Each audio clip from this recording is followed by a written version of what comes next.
ఏదైనా కష్టం వచ్చింది, మీ పూర్వజన్మ కర్మ అండి అంటాం. అండి మేము ఎటువంటి కర్మ చేశామండి? పోయిన జన్మలో చేసామా, అంతకుముందు జన్మలో చేసామా, అంతకుముందు జన్మలో చేసామా, ఎటువంటి కర్మ చేశామండి? అవన్నీ అవసరమా? వీధిలో ఒకడు వెళ్తా ఉన్నాడు, వీధిలో ఒకడు వెళ్తా ఉంటే పాపం అశుద్ధం తొక్కాడు, అది గబ్బు కొడుతుంది. ఆ గబ్బు కొడతా ఉండేసి కడుక్కోరా అని చెంబుతో నీళ్ళిస్తే వాడు ఏమి తింటే ఇంత గబ్బు వాసన వచ్చింది? అప్పుడు ఆర్గ్యుమెంట్ చేసే టైమా? వాడు ఏ పదార్థం తింటే ఇంత గబ్బు వాసన వస్తుంది, ఒరే కడుక్కోరా అని చెంబుతో నీళ్ళు ఇచ్చాం, కడుక్కోవాలి గబిక్కిన. అంతేగాని వాడు ఏ పదార్థం తింటే ఈ గబ్బు వాసన వచ్చిందని డిస్కషన్ చేస్తే ఆగిద్దా? ఆ గబ్బు వాసన ఆగిద్దండి? ఆగదు. గబిక్కిన చెంబుతో నీళ్లు కడుక్కోవాలి.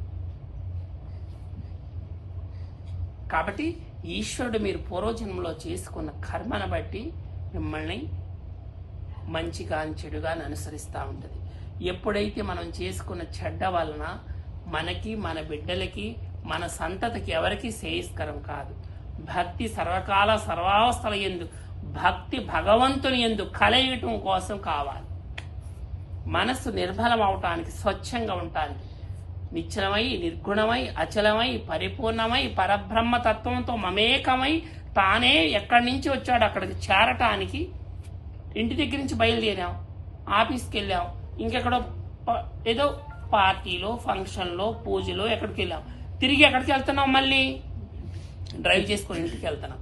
కాబట్టి మీ ఇల్లు ఏదో మీరు చూసుకొని భక్తి అనే వాహనాన్ని పట్టుకొని గమ్యస్థానం చేరాలని, ఈశ్వర అనుగ్రహం అందరికీ కావాలని, అపార మా యొక్క ఆశీర్వాదం మీ అందరికి ఉండాలని ఈశ్వర అనుగ్రహ సిద్ధిస్తూ